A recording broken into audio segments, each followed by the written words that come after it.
Кутман кечиңиздер менен урматтуу телекөрүүчүлөр, улуттук каналда Ой Ордо программасы.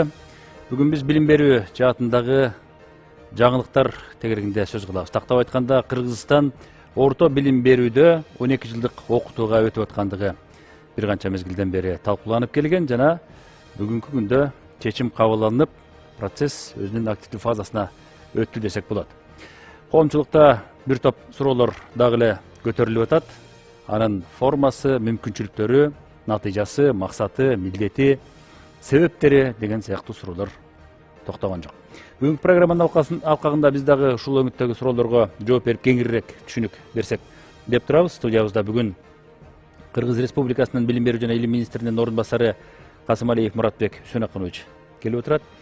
Ошондой эле Ишен Аларбаев атындагы Кыргыз мамлекеттик университетинин окуу иштери боюнча проректору Талантбек Курманбек уулу студиябызда жана илим изилдөөчү Канай Токтомамбетовду чакырганбыз. Саламатсыздарбы, урматтуу катышуучулар. Алгач кепти Муратбек Сөнакынович өзүңүздөн баштайт окшойбуз.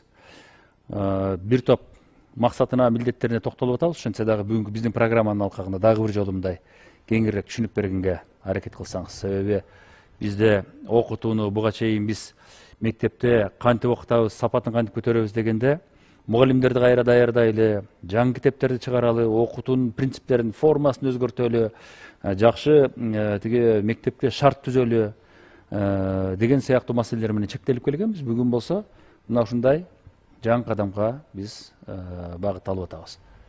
Маңыз, максат эмнеде? Ооба, урматтуу телекөрүүчүлөр, урматтуу коллегалар, саламатсыздарбы? Мына 15 мартта ошол Министрлер кабинетинин атайын тескемеси менен бизде 12 жылдык жалпы билим берүү орто мектептеринде системасына этаптары боюнча тескеме кабыл алынды.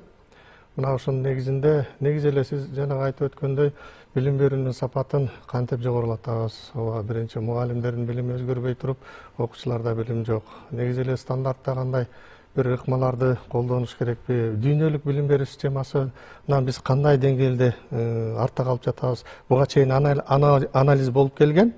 2022-жылы аракеттер болуп, баарысы даярдалып келгендиктен бул жалпы нерсе ошол колдоого алынбай калгандыктан андан кийин мына быйыл биз акырындык менен ошол маселе мындай болуп атат да, жалпы дүйнөлүк ошол мектептеги орто билим берүүнүн мазмундары өзгөрүп атат. Анан бир эле мисал бизде эл аралык бир атайын уюм бар, дүйнө жүзүндө жалпы билим берүүнүн сапатын, деңгээлин аныктап турат. PISA боюнча биз 2009-жылы өткөргөн текшерүүдө 65 өлкө катышса, ошонун эң акыркысы 65-чи орунду ээлеген экенбиз.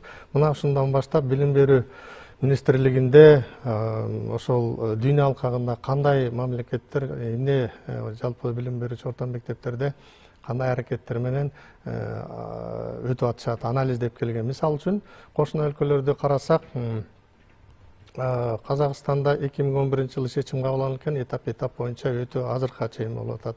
Өзбекстанда катуу мына жакында киришип баштады, бир жыл болду. Ошол эле Россия мамлекетинде дагы атайын ушундай аянтчалар болот экен. Дүйнөлүк билим берүүсүнөн эксперимент жасоо. Ошол Татарстанда мисалы үчүн Сколково деген инновациялык борбордо 12 жылдык билим берүүнү дагы эксперимент жасашып, ошонун жакшы жактарын алып, процесстер каралып аткан. Ушундай анализден кийин биз дагы көп өлкөлөр менен Улуу Британия, ошол эле Эстония, Сингапур, Малайзия деген сыяктуу Кытай мамлекети менен бизден атайын делегация барып, жумушчу топтор барып, ошол окуу процессинде кандай эмне мазмунду биринчи этап менен өткөрүш керек экенин сүйлөшүүлөр жүрдү ушуга чейин жүрдү. Мына биз ошол мазмунга тактап келгенден кийин гана биз даярбыз. Этап менен өткөнгө деген билим берүү министрлиги тарабынан ушундай багыттагы жумуш аткарылгандан кийин министрлер кабинетинин башчысы, өкмөт, өлкө башчыбыз баарысы өзүңүздөр билесиздер, 13 мартта ошондой кездешүү болду. Биз атайын өзүбүздүн программасында алтын казык өнүктүрүү программасын көрсөтүп бердик. 12 жылдык билим берүүгө өтүү боюнча. 12 жылдык билим берүү өтүүгө боюнча. Сиз белгилеп атпайсызбы? 65 мамлекеттин ичинен эң акыркы орунду алып калдык. Анан байкоо салсак көпчүлүк ошол 12 жылдык формадагы окутуудан улам депчи. Бирок бул сырткы формасы эмес, ичиндеги маңызына канчалык мындай мамиле болду? Себеби биз азыр санын өзгөрткөн менен окутулуп аткан предметтер, сабак берүүнүн принциптери, формасы, ыкмалары ушул эле ойдон калса, анда эмне натыйжа алабыз деген суроого жооп барбы бүгүн, же болбосо бүт түп тамырдан бери өзгөртүүнүн процессине кирип атабыз биз? Албетте, сөзсүз ошондой анализден кийин бизде жооптор болду.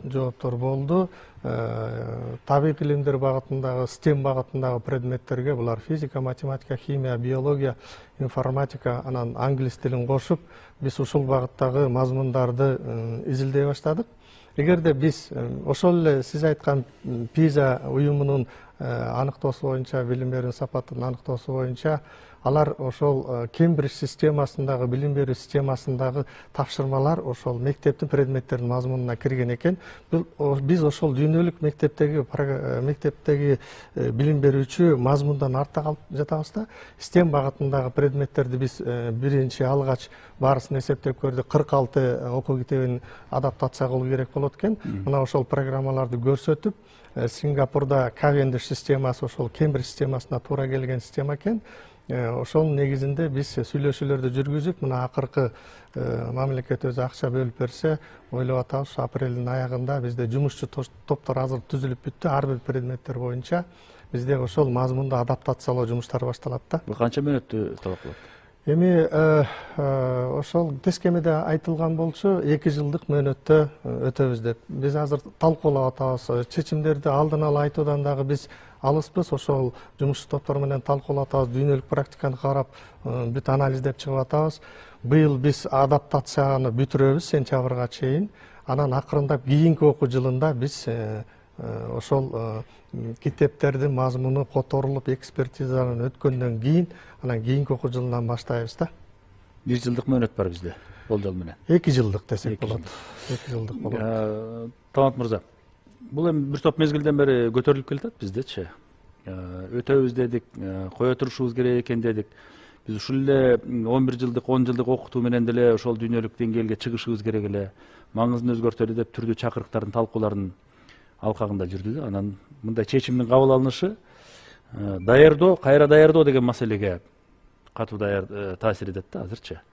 Мына 2 жыл деп койгойлу, макул. 2 жылдан кийин деле ошондой өзгөрүүлөр менен окутуу башталса, биздеги билим берүү база, окутуу, мугалимдер, кадрдык потенциал канчалык жооп берет деп айта аласыз, жалпылап алганда? Саламатсыздарбы, урматтуу телекөрүүчүлөр. Эми башынан айтып кетсек, бул 12 жылдык мектеп, бул дүйнөлүк тренд болуп эсептелет. Бүгүнкү күндө мына статистикага кайрылсак, 150 мамлекет, оондо 197 мамлекет такталса, анын 150 мамлекетинде ушу 12 жылдык мектеп системасы иштеп, окутуу системасы иштейт да. Анан биз дагы ушундай 12 жылдык мектеп билим берүү системасына өтсөк, анда конечно биздин ушул мектеп бүтүүчүлөрүнө 150 мамлекетке илим, билим рыногуна жол ачылат эле да. Бул жакшы иш деп эсептейм. Өлкө башчысы колдоп аткандан кийин биз да баарыбыз жапа-тырмак эмгектенип алдыга жылышыбыз керек. Сөзсүз албетте биякта оорчулуктар болот. Биз баштабасак ал оорчулуктарды өтө албайбыз да. Биз 12 жылдык мектепке өтөлү деп турабыз. Ал эми сиздин түздөн-түз суроого жообуз сапат маселеси буга чейин да көтөрүлүп келген. Сапат маселеси көтөрүш үчүн бул жерде мындай мектеп бизге сапаттуу эмес бүтүүчүлөрдү даярдап бергендиктен, вуз сапаттуу эмес абитуриентти кабыл алып, вуздагы өзүнүн ишин жасап 4 жыл окуткандан кийин кайра эле мектепке сапаттуу эмес педагогдор даярдап атасыңар деген бизге ушундай накыл кептер айтылып келген. Ошонун түздөнүшүндө иштерди жүргүзүп келгенбиз. Биз ал үчүн окуу пландарын алмаштырып, профессионалдык блоктогу предметтердин санын көбөйтүп, сааттарын көбөйтүп иштерди жүргүзүп келдик элек. Бирок эми мына бүгүнкү күндө 12 жылдык мектепке өтүү, мектеп билим берүү системасына өтүү маселеси турганда, албетте азыр мынакей стандарттарга өзгөртүү киргизилет, окуу пландарына мектепте өзгөртүү киргизилет. Ошого жараша, эгер мектепте окуу пландарын өзгөртүү киргизилип атса, сөзсүз түрдө биз мектепке педагог мугалимдер даярдап аткандан кийин биз да өзүбүздүн вузовский билим берүү системада, жогорку окуу жайда биз дагы окуу пландарыбызга өзгөртүү киргизебиз. киргизебиз. Мына бүгүнкү күндө 11 класс 11 класс мектеп билим берүү системасына биз мугалимдерди даярдап келсек, ошого жараша мына окуу куралдарын пайдаланып, ошол окуу куралдарына мисал келтирип даярдачубуз мугалимдерди. Эми албетте мына жогоруда замминистр айтып аткандай, биз Кембридждин китептери менен окуп калсак, албетте биз дагы өзүбүз мугалимдерди ошол китептерден пайдаланып, болочокто кадрлар даярдоого мындай жолго салабыз деген. Бери дегенде эле 5 жылды талап кылат да. Эми бүгүнкү күндө кадр даярдап барсак, мына азыр бүгүнкү күндө бакалавриат системасы 4 жыл бизде. 4 жылда жаңы кадр даяр болот. Бирок биз аны карап күтүп отурбайбыз да. Биз ушу биздин азыркы мезгилде целая армия, чоң армия мугалимдерибиз бар мектептерде. Биз квалификациясын жогорулатуу иштерин жүргүзүшүбүз керек да. Азыр тездеш керек деген маселе турат да азыр. Бүгүнкү күндөн башташыбыз керек. Ооба. Канай мырза, сиздин пикир көз караш кандай болуп атат? Азыр биз чечим кабыл алынгандан кийин мынакей жакын аралыкта форматты толук түрдө ишке ашырышыбыз керек деген маселе турат. Министрлик өзүнүн жанагындай даярдык иштерин жүргүзөт. Кадрлар даярдай турган биздин окуу жайлар мына ушундай позициядан аракет кылып атат. Сиздин көз карашта мунун зарылчылыгы, анан мүмкүнчүлүгү? Мен зарылчылыгын эми ооба айтып атабыз да, туура биз түшүнүш керекпиз да, баягы биздин өзүбүздүн билим берүү системабыз совет орунан калды да, туура социализмдин платформасынан капитализмдин платформасына өткөн үчүн албетте билим берүү системасы да ошого жараша өзгөртөбүз. Бул нормалдуу процесс, реформалар албетте керек.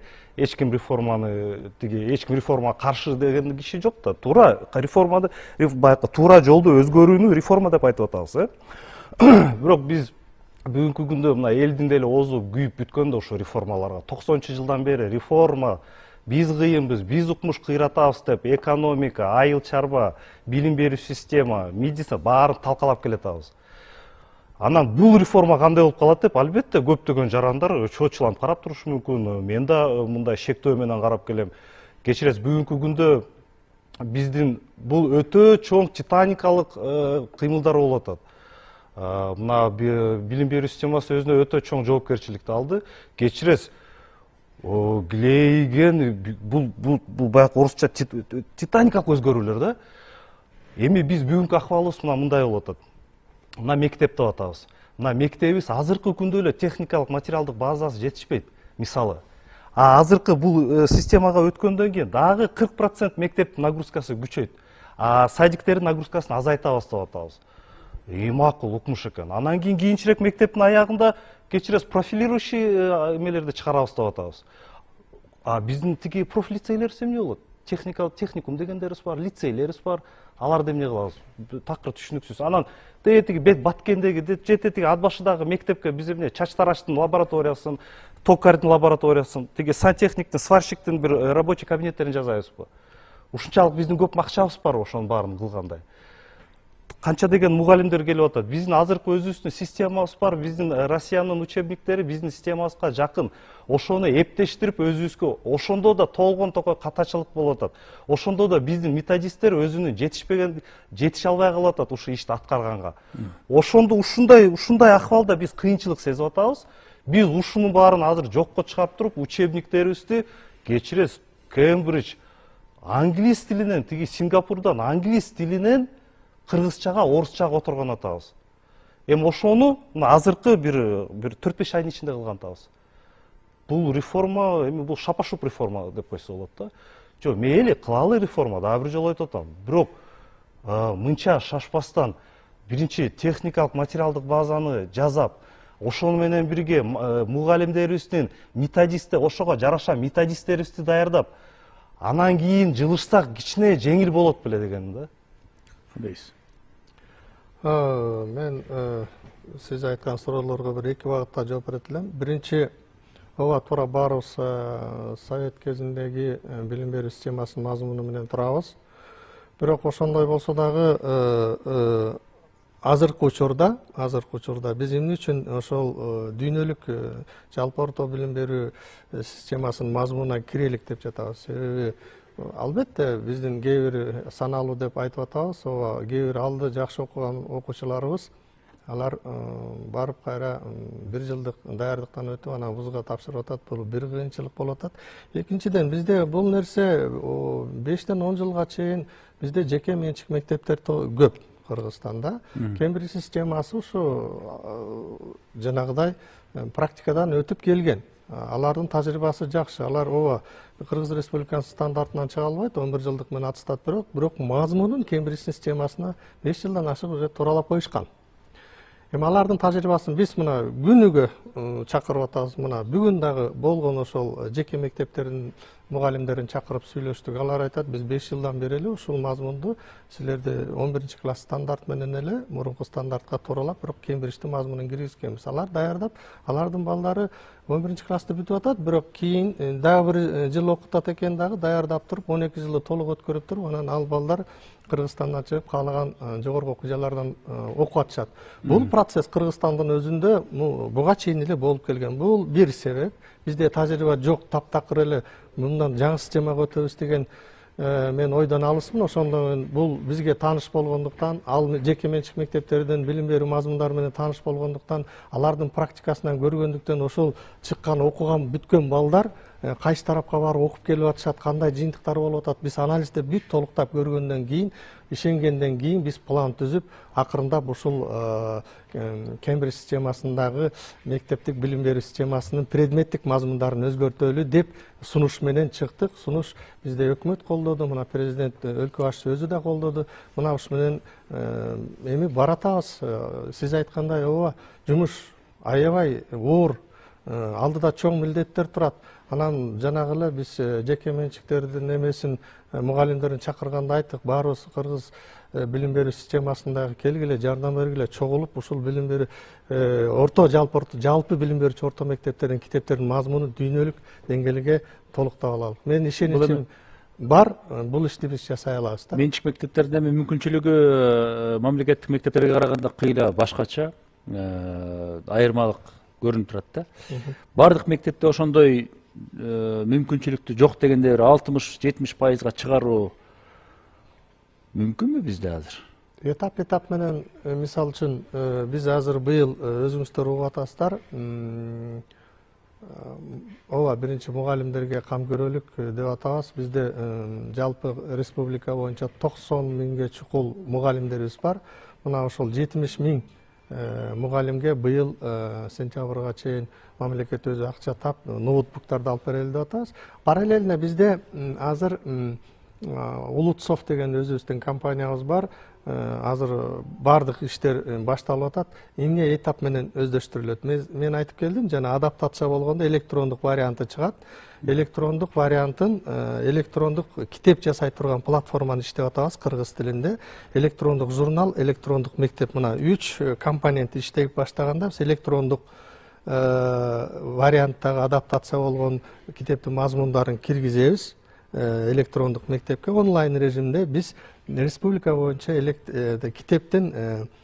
китеп боюнча камсыз кыла алабыз. Бирдей базага. Бирдей база. Азыр 96% мектеп республика боюнча интернетке туташкан. Бирок эми азыр биз телеком менен сүйлөшүүлөрдү жүргүзүп атабыз мамлекеттик деңгээлде. Алар ошол интернеттин ылдамдыгын жогорулатып берсе эле, бир аз азыр 7 мегабит в секунду болуп атат. Анан бир 10 мегабитке чейин кылып берсе, мектептерибизде биз ошол электрондук мектеп онлайн билим берүү деген системаны биз азыр баягы нормативный правовой акты НПАсын жазап атабыз. Жазап бүттүк, аны дагы өкмөттөн ошол кабыл алдырып алып, биз бүткүлү Кыргыз Республикасы боюнча мектептерде электрондук мектепти киргизип, үйрөтүп, быйылча биз 2 жылдын ичинде деп атабыз. Биз этапка бөлүп атабыз. 2 жылдын ичинде, кийинки жыл окуу жылында электрондук китептин багытынын негизинде биз ошол китептердин өзүн, мына Учкун компаниясы болгон окуу китептерин бир жерден печаттайбыз деп атабыз. Ошого жетишебиз деп ойлоп атабыз да. Аз дагы токтолобуз буга. Алмазбек Токтомамбетов ага катарыбызга келип кошулду. Урматтуу телекөрүүчүлөр, республикалык педагогикалык кызматкерлердин квалификациясын жогорулатуу жана кайра даярдоо институтунун директору. Теманын маңызын түшүнүп турасыз да. Бир топ комментарий да берип келатасыз. Биздин азыр биле турган, коюп аткан сурообуз ушул болуп атат. 12 жылдык билим берүүгө өткөнүбүз. Бул ошол 12 жылдык теги стандартты кабыл алдык деген сөз үчүнбү бүгүн же маңыздык өзгөрүүгө даярбызбы деген маселе болуп атат. Рахмат. Биз ушул маселени баягы коомдо 12 жылдыкты бүгүн эле талкуулаган жокпуз да. 2 жыл мурда да катуу талкууладык. Анан мурда дагы министрлик чечим кабыл алганда, ошондо да ушу сиз айткан маселени талкуулап келатабыз. Эмнегедир көпчүлүктүн көңүлү эле баягы жылга келип такалып калып атат да. Жылга келип эле ошол жерден 12 жыл дегенде токтоп калып атат. Негизгиси максат ал маселе жылда эмес. Эң негизги маселе бул билим берүүнүн мазмунун өзгөртүш керек деген. Бүгүн мына теле көрүүчүлөргө деле кайрылып кетет элем. Бүгүнкү билим берүү системасы кимди канааттандырат? Көпчүлүгүбүздү канааттандырбайт. Бүгүнкү абалдан биз чыгышыбыз керек. Эгерде бүгүнкү абалдан мисалы бир эле мисал айтайын, 11-классты бүткөн окуучунун бир тобу келечекте ким болосуң, кайсы окууга тапшырасың десе, билбеген окуучулар бар. 11 жыл эмнеге окудан да деген маселе. Бүгүн билим берүү системасында чынында мойнубузга алышыбыз керек. Өтө чоң проблемалар бар. Ушул азыркы мына 12 жылдыкка өтүп аткан максаты дагы билим берүүнүн мазмунун өзгөртүп кетсек деген. Мазмунун кантип өзгөртсөк деген. Бүгүн эки багытта өзгөчө басым жасашыбыз керек. Биринчиси бул бала алган билимин турмушта колдоно алгандай болуш керек. Колдонгондо дагы баягы шарт өзгөрүп кетсе дагы, мен мындай шартта окуган эмес, ошол шартка ылайыкташып кетиш керек да.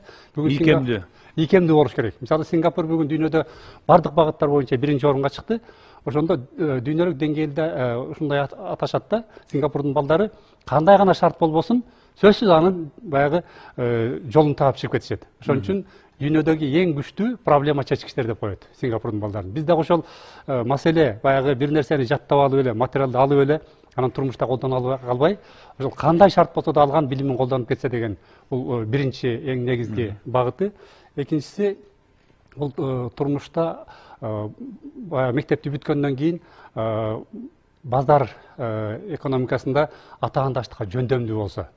Бүтүп эле эмне кылышын билбей калып эмес, ошол мектептин босогосунан эле керек болсо бир кесипти алып чыкса. Профилдик бир кесипке багытталып даярдалып чыгат. Андан сырткары дагы азыр биз жумушта талкуулап атабыз. Мектептин босогосунда эле мисалы 3 ай алектенген болсо, анда колуна сертификат алып чыгат. Эгер 1,5 жыл алектенген болсо, анда аттестат менен кошо колуна диплом алып чыгат. Аны мектептин ичинде да калса болот, ошол эле мектепке жакын кесиптик лицей болсо, ошол жактан дагы калса болот да. Бул жерде биз маңызын кантип өзгөртөбүз деген суроо. Эртеңден баштап мисалы таптакыр башкача мугалимдердин мамилесин көрөбүзбү, таптакыр окутуу ыкмаларын көрөбүзбү, сабак өтүүнүн таптакыр жаңы формасын көрөбүзбү, эмнеде маңызы? Ошол сиз айткан суроо баягы 12 жылдык өтөбүз дегенден бери эле бизди да аябай ойлондуруп келаткан маселелердин бири. Анткени адамды өзгөртүү иш кыйын да. Эң негизги оор маселе ушул. Мугалим деген бул кандай гана өзгөрүүнүн, кандай гана реформанын болбосун негизги фигурасы мугалим. Мугалимге жетпесе, ал балага жетпейт. Ал мугалим аркылуу гана балага жетет да. Ошон үчүн бизде ошол азыркы алтын казык программасында дагы башкы багыттардын бири мугалимди өзгөртүү деген.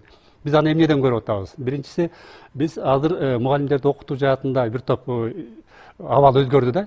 Мисалы мен 18-жылы 11 Кыргызстан боюнча биздин институттан башка дагы 6 билим берүү институту, 2 билим институттан 4 методикалык борбор бар да. Кыргызстандын бар жеринде мугалимдердин чеберчилигин жогорулатат. Биз болгону 11 000 мугалимди бир жылда камтый алат элек. Анан 19-жылы 12 000 болду, 1 000ге кошулду. Бүгүн абал такыр башка да. Мына биз быйыл эле Дүйнөлүк банктын алкагында, ошонун ишмердигинин алкагында 58 000 мугалимди бир жылдын ичинде окутуп атабыз. Эмнеге окуттуңар? Аны бирөөсү мисалы STEM билим берүү боюнча, бир тобу мисалы алдыңкы билим берүү технологиялары деген бир бөлүгү 36 000 эң көбү бул IT технология. Мына Ишен Аларбаев университетинин проректорун бекер чакырган жокпуз, себеби бирден бир окутуучуларды даярдаган биздин тарыхый маңыздуу окуу жай ушул. Эмне милдетти бүгүндөн баштап аткара башташ керек? Эмнени эске алыш керек? Бир жылдан кийин кимдерди сунушташы керек? Сизден. Бул бүгүн биз Арбаев университети менен буга чейин да бул маселелерди талкуулап келгенбиз. Кайсы багытта мугалимди өзгөртүш керек деген. Биз мындан 3 жыл мурда деле STEM багытында деп келгенбиз да. STEM багытын күчөтөбүз деп. STEM багытына жанагы 20% айлык тилди көтөрбөдү. Бирок дүйнөлүк практикада STEM багыты англис тилинде окутулат да. Мына бүгүн ошол мугалим даярдап аткандар STEM багытына басым жасап туруп, анан ошолорду англис тилинде даярдоону азыр колго алыш керек. Сиздин жооп? Менин жообумда дал ушул улай кетейин Алмаз мырзаны. биз Арабаев атындагы Кыргыз мамлекеттик университетинде бүгүнкү күндө ушул 23-24 окуу жылында пилоттук режимде англис тилинде математик, физик, биолог, химик, мектепке чейинки билим берүү, мектептеги билим берүү адистиктер боюнча ушу англис группаларында окутуп келе жатабыз да. Биз ушул иштерди алып барып келгенбиз. Андан сырткары биз өзүбүздүн мугалимдерибиз дагы, университеттин мугалимдерин, ушу болочок биз мугалимдердин мугалимибиз да. Ошондуктан өзүбүздүн мугалимдер дагы англис тилинде ушу STEM предметтер боюнча дагы, башка предметтер боюнча дагы англис тилинде мугалимдерди даярдап келебиз, үйрөтүп атабыз. Биз да даярдыктарды баардык жагынан жүрүстүрүп келатабыз. Мен bir кошумча айтат элем, жанагы биз ошол мугалимдердин деңгээлин көтөрөбүз дегенде, жана Кембридж системасындагы китептерди карап көрдүк да. Ошол эле мисалы бүгүн эле министрликте жыйын болду, ошол жерде китептерди көтөрүп келип талкууладык. Китептер ушунчалык сонун жазылган. Ар бир мугалим сабак ичинде кандай кадамдарды жасаш керек, биринчи кадамды эмне кылат, экинчи кадамды болгону этегинде эле эң аягына, сабактын аягына чыкканда бир өзү 3 жалпы суроо түзүп коюш керек экен. Калганынын баарын китеп ушунчалык жакшы жасалган экен да. Биз ишенгенибиз ошол китеп дагы өзү жардам берет. Анан бизде Кембридж системасында иштеп аткан мектептер бар да. Ал мугалимдер менен сүйлөшүп көрдүк. Бизге мугалимдер даярдоого жардам бересиңер десек, алар колубуздан келишинче жардам беребиз дейт. Алды 12 жылдан бери ошол Кембридж системасында иштеген мугалимдер бар экен да. Биздин студиябызда Бишкек шаарынан мектептин жетекчилерин чакырдык эле. Абдыкадыров Эркин мырза 71-орто мектептин директору, Асанов Мирбек мырза 100-чү мектептин директору, ошондой эле Мадамелова Гүлжамал айымды чакыргам, 86-орто мектептин директору. Сиздердин пикир? Азыр биз мына 30 жыл бою даярдалып келген мугалимдердин күчү менен балдарды окутуп атабыз. Мектеп бүгүн канчалык даяр? Силерде эмне көйгөй бар, эмне маселе бар? Эмнеге көңүл бөлүш керек? Сизден баштайбыз. Саламатсыздарбы? Бүгүнкү билим берүү системасында жанагы министрлик сунуштап аткан 12 жылдык өтүү, ошонун ичинде эле Кембридж системасын окутуу болуп атпайбы? Биз 71-чи мектеп интернаты атайын изилдеп көргөнбүз биз дагы мектептин базасында өзүбүздө. Китептерин алып келдик. Кембридж билим берүү мекемеси менен байланыштык, Оксфорд менен байланыштык. Ошол жерде китептерди салыштырып караганыбызда китептеги маңыз өтө башкача Кембридждикинде. Бизде бир теманы, мисалы дейlik 6-чы класста бөлчөктөр болгон болсо, анан 7, 8, 9, 10 уже кайрылбайт мисалы ал темага өтүп кетет. Ал эми Кембридж системасында болсо бул баягы спираль системасы. Мисалы ошол эле 7-чи класста кичинекей бир темага тийип кетет, бир аз маалымат берет, 8-чи класста кичине тереңдетип берет, 9-чу класста дагы да тереңирээк берет. То есть баланын ошол теманы камтып калуусу, унутпай эсинде сактап калуусуна жакшы бир шарт түзүлгөн да. Өсүш принципи. Өсүш, ооба. Биздикинде баягы бир эле теманы башында айткандай өтөбүз дагы эле, андан кийин кайра кайтып келбейбиз көпчүлүк учурда. Бирок азыр баягы темалардын бири бирине байланышта чындыгында Кембридж китептеринде абдан жакшы берилген. Мен ойлойм, бул Кембридж системасы чындыгында эле азыркы бренд, азыркы малдын талабы. Баягы ыкташып кетүү жеңилби, оңойбу? Ыкташып кетүү өтө жеңил. Өтө жеңил. Кошумча айтпайм ыкташууга. Мындан мына 1 жыл мурун 23-жылы Кыргыз билим берүү академиясы тарабынан биздин билим берүү система, анан Кембридж билим берүү системасына анализ жасалган. Ошондо STEM багытындагы предметтердин айырмасы мазмундагы, темадагы 70-75%ке чейин окшоштугу бар. 30-35% окшош эмес.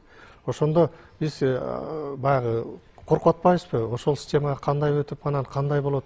Ооба, биз 2 жылдын ичинде биринчиден мына Алмазбек агай айткандай, республикалык мугалимдердин кайра даярдоо институтунда ошол Сингапурдан келген мугалимдердин жардамы, алар өздөрү жардам беребиз, силердин мугалимдерди кошо кайра даярдаганга, анан бир платформа, атайын ошол окутуу үйрөтүүчү платформа экен, интернетте, компьютерде, аны кыргызча интерфейсин, орусча интерфейс менен которуп берет. Ошо менен негизинде мазмунда ошол предметтин мазмундарын киргизип, андан ары даярдоо, мугалимдер даярдоо иштери жүргүзүлөт да. Мен айтып кетишим керек, коркпош керек. Мына окшоштук именно STEM багыты боюнча предметтердин мазмунунун окшоштугу бар дүйнөлүккөчү. Биз ошого эле тууралашыбыз керек, андан ары окуй беришибиз керек да. Агай айтмакчы, биздин жанагы темаларды биз анализдегенбиз. Мисалы 6-чы класс математикасын биз анализдедик. Кембридждин 6-чы класс математикасы, биздин системадагы 6-чы класс математикасы. Айырмасы болгону 20-25%, 30% максимумда. тема ошол эле темалар. Бирок суроолордун логикалуулугу жана бизде именно пизадан артта калып аткан себеби ошол болуп атпайбы? Бизде жаттама системасында, ал эми кемириштикинде болсо логикалык ой жүгүртүү, ошого таянып анализ аркылуу. Анализдөө, ооба. Практикалык маанидеги тапшырмалар. Ооба, практика ишиндеги тапшырмалар, мисалы, бул абдан биз жана мугалимдер болуп талкууладык, чындыгында пайдалуу жана керектүү. Гүлжамал эжеке, сиздин пикир. Сиз Мен эми 86 мектеп жөнүндө айтсам, мисалы үчүн ошолдогу биздин бир тажрыйба сыяктуу да.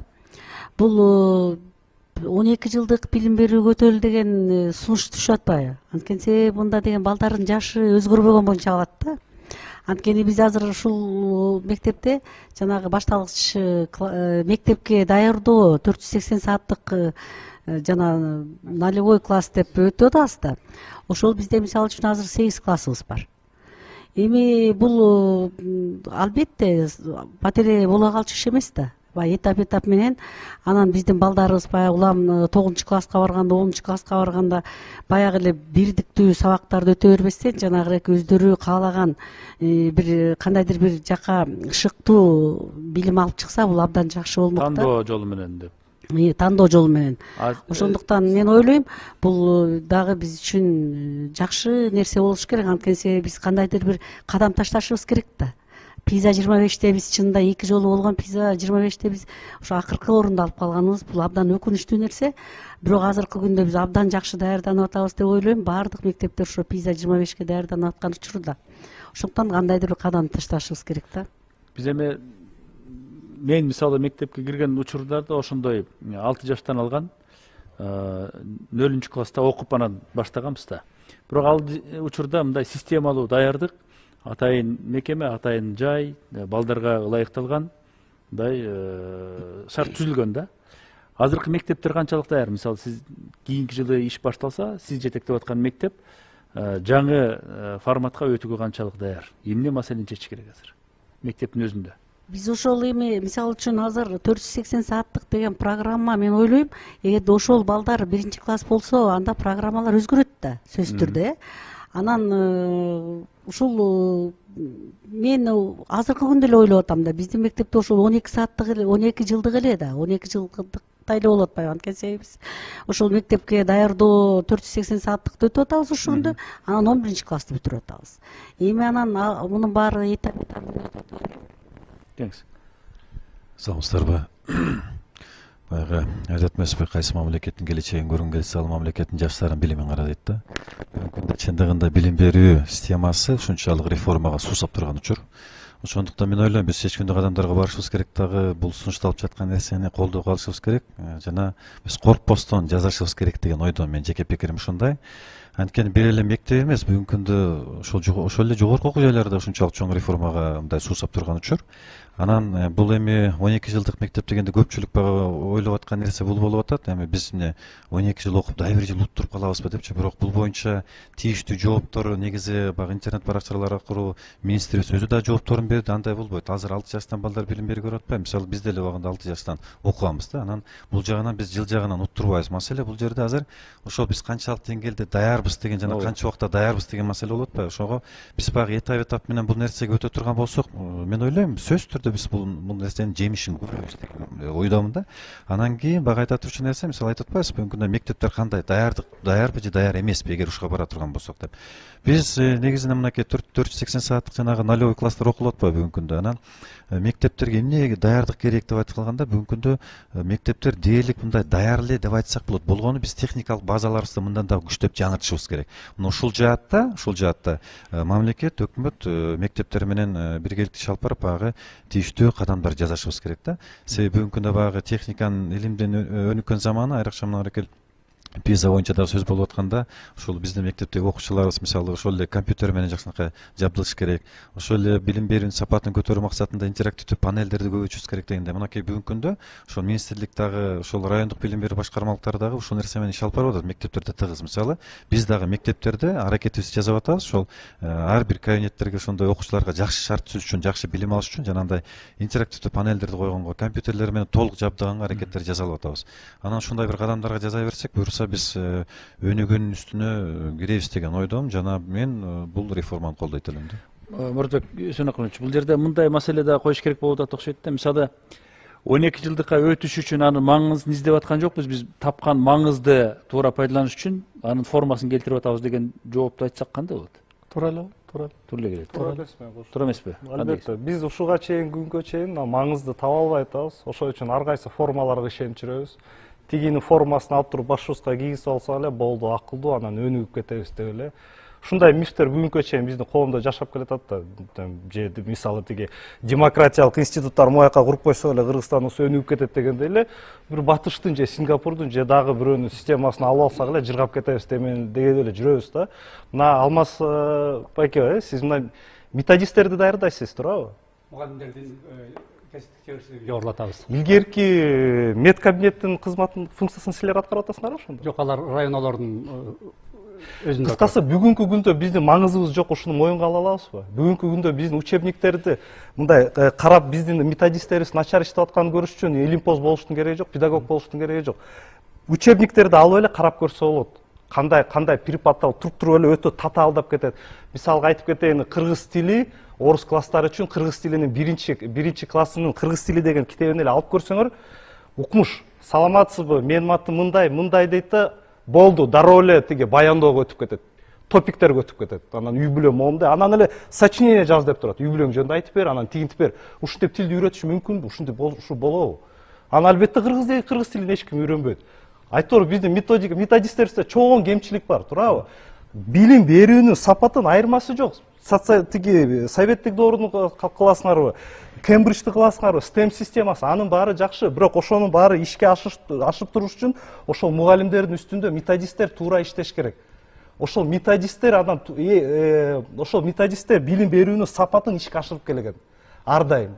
Бүгүнкү күндө ошонубуз алсырап турат. Ошону биз жазагыбыз келбейт, ошол жерге чукугубуз келбейт, себеби илимди таянгыбыз келбейт.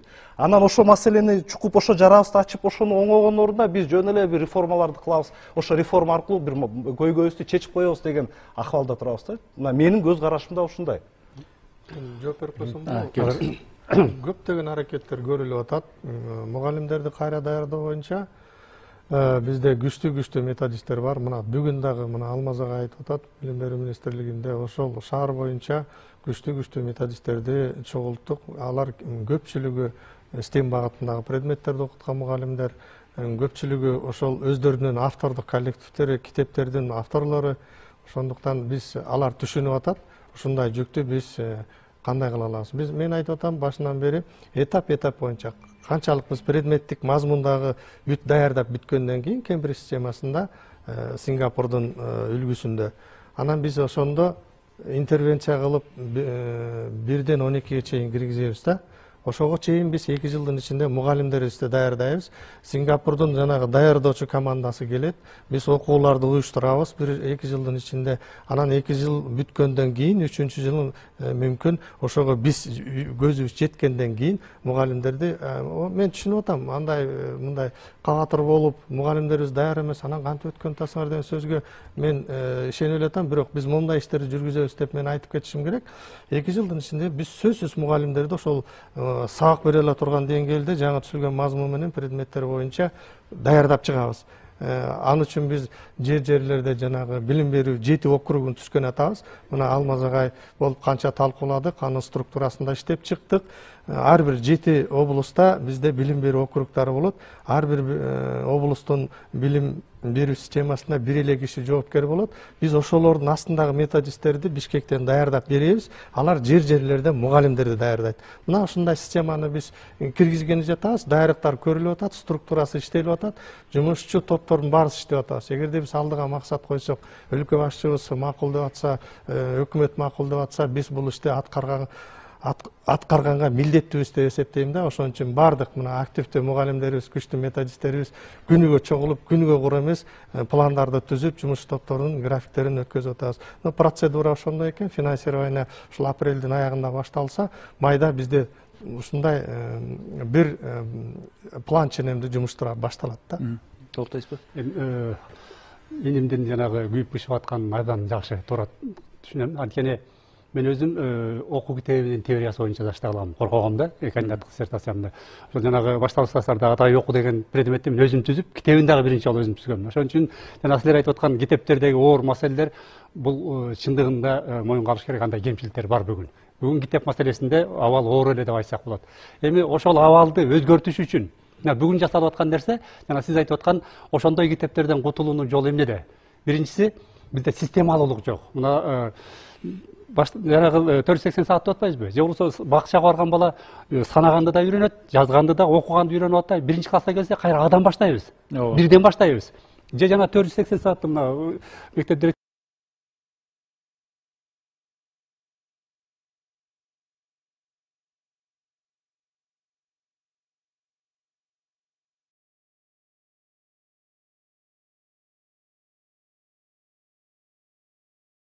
айтып атпайбы? Бир жыл окутуп 480 саат. Анан келгенден кайра бирден баштайбыз да. Мына азыркы жаңы системага өтүү, мына ушул нерселерди жок кылсак деген. Жанагы начар китептерден арылсак, анан системалуу, дүйнөгө таанылып калган китептердин ошол системасын колдонуу менен билим берүүнү оңдоп кетсек деген маселеде. Анан экинчиси, мугалимдерди такыр даяр эмес деп айтканга болбойт. Анткени акыркы кезде биз жанагы пизага даярдык деп, бул функционалдуу сабаттуулук деп аталат да. Функционалдуу сабаттуулук боюнча биз модулдарды иштеп чыгып мугалимдерди үйрөтүп атабыз. Азыр ошол система менен иштегендер Кембридж системасын эч эле кыйналбай үйрөтөт. Анан жанагы STEM предметтер боюнча биз 2 жылдан ашып калды, мугалимдерди даярдап атабыз. Аны менен алектенгендер дагы өтсө болот. Бул деген сөз азыр бүгүн бир топ даярдык бар дегенди айтат элем да. Бир суроомду айтып коеюн. Мына ошонун баарын биз кыргыз тилине которгон атабыз да, туурабы? Орус жана кыргыз тилине. Орус жана кыргыз. Бүгүнкү күндө биздин тилчилерибизде да чоң маселелер бар, туурабы? Мисалы, азыркыга чейин биз оңой атабыз. Кыргыз тилибизде глобализацияны ааламдашуу деп которуп салганбыз. Бул жаңылыш, туурабы? Ааламда бир планета момундай, бир планетада болуп аткан процессте ааламдашуу деп айтуу мүмкүн эмес. Биздин азыркыга чейин мисалы тилибизде маселени кабыргасынан коюп деп колдонуп келатабыз, туурабы? Ушундай жаңылыштар эмгиче бар бизде. Орус тилинде вопрос ребром ставить дегенде, ребро деген эмне, а ребро деген кабырга деп туруп эле маселени кабыргасы менен коюп деп туура эмес которуп салганбыз. Иш жүзүндө вопрос торцом тиги ребро деген орус тилинде кабырга, ошону менен бир кыр. Маселени кыр менен коюп деп которуш керек болчубуз. Ушундай жаңылыштар азыркыга чейин бар. Эми глейген англис тилинин учебниктерин которгон атабыз. Ушундай жаңылыштардан айрыла алабызбы? Ошого кандай сапаттуу которулуп бериш керек да. Себеби антпесек баланын башында диссонанс болуп кетет. Ал түшүнбөй калат. Бул даярдык мындай болуп атат.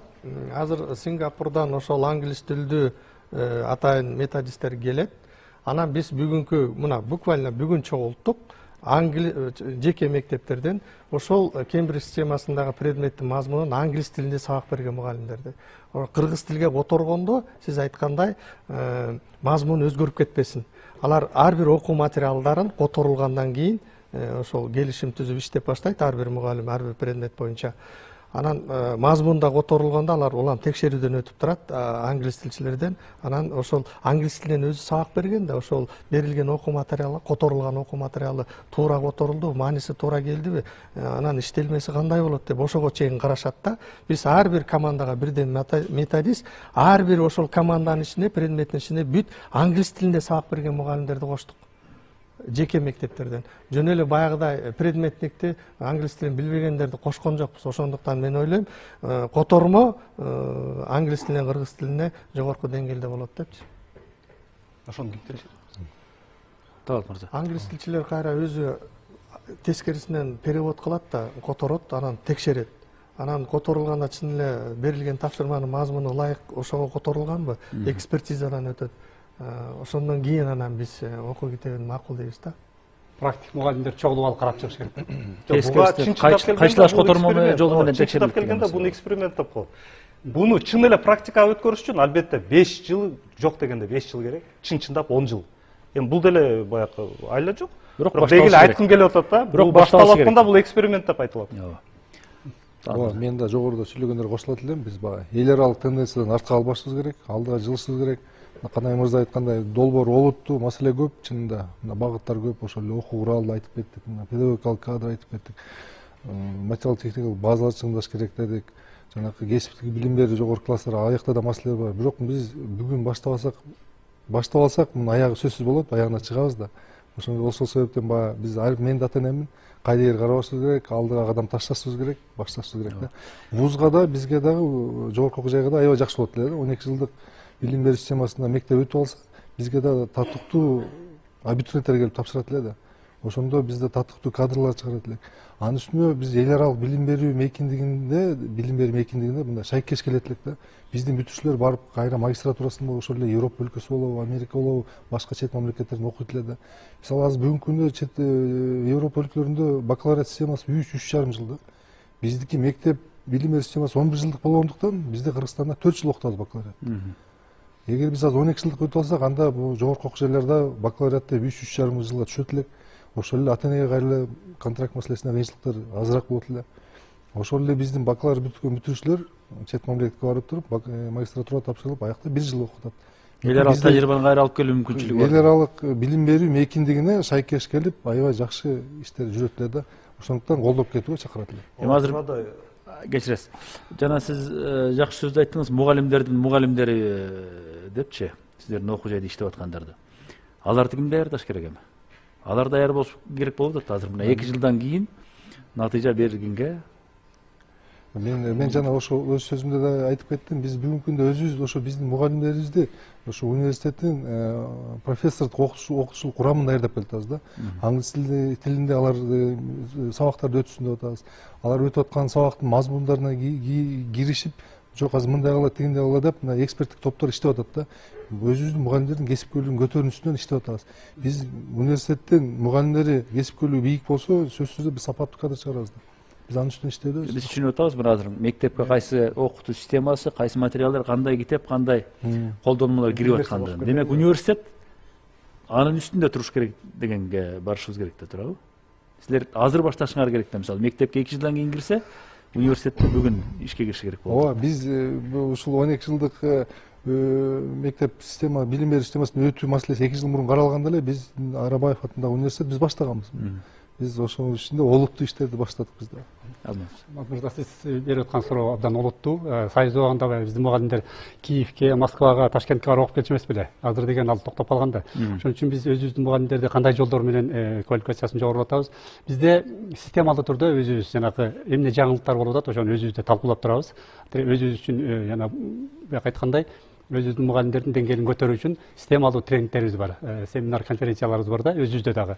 Анан экинчиси, акыркы кезде биз сыртка чыгып кызматташууну көбөйтө баштадык. Жакында эле мен Астанада болуп келдик, эми Сингапурга баралы деп пландап атабыз, Ташкентке баралы деген пландарыбыз бар. Алардын дагы тажрыйбасын алалы деп. Мурда баягы финансылык жактан кичине мүмкүнчүлүгүбүз жок болчу. Кудайга шүгүр, бүгүн мүмкүнчүлүгүбүз бар. Биз мугалимдерди сыртка чыгарып окутууну былтырдан бери баштадык. Акчасын төлөп берип чыгарып атабыз да. Анан үчүнчүсү мына көп эл аралык долбоорлор жаңы методикаларды алып келип атат. Мисалы USAID менен ошол жанагы окуу керемет деген же болбосо Дүйнөлүк банктын жана мен айтпадым 58 000 мугалимден. Ошол жаңы технологияларды дагы биз аркылуу биз ошолордун баарына башында туруп атабыз да. Биз аркылуу өтүп, биз ошолорду өзүбүз өздөштүрүп, андан ары улантып кетип атабыз. Бул биздин мугалимдердин чеберчилигин көтөрүү багытында. Мен жанагы функционал сабаттуулук боюнча өзүбүздүн мугалимдер мына 3 жылдан бери иштешти.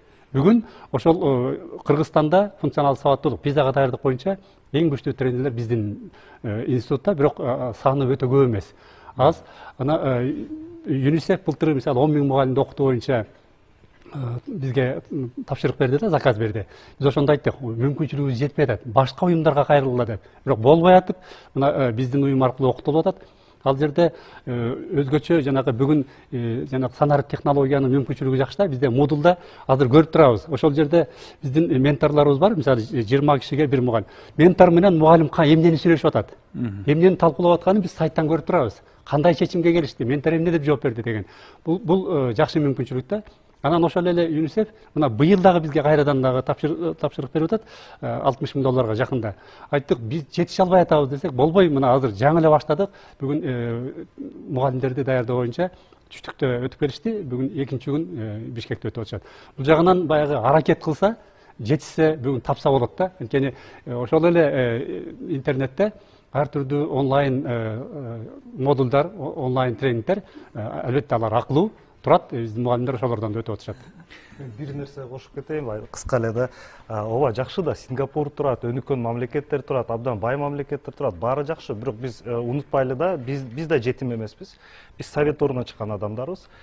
Совет ордуна кандай болсо да кайсы бир жерине мураскор болуп калганга даяр болуш керекпиз. Совет ордунда педагогика эң күчтүү болчу. Деги эле биз түшүнүш керекпиз, билим берүү системада мугалим менен окуучу болду. Эми ошол мугалим окуучунун ан сезиминде түшүнүк аппаратын өстүрүп чыгуу бул илим алкагында керемет, это чудо. Мындай кереметти изилдөөнү жөн гана тиги креативный доска менен кылып коюш мүмкүн эмес. Буга философия, социология, палеонтология, антра бүт илимдердин катышуусу бар. Ушундай адистерибиз убагында бар болчу, методисттердин арасында отурчу, методиканы жазып жүрчү.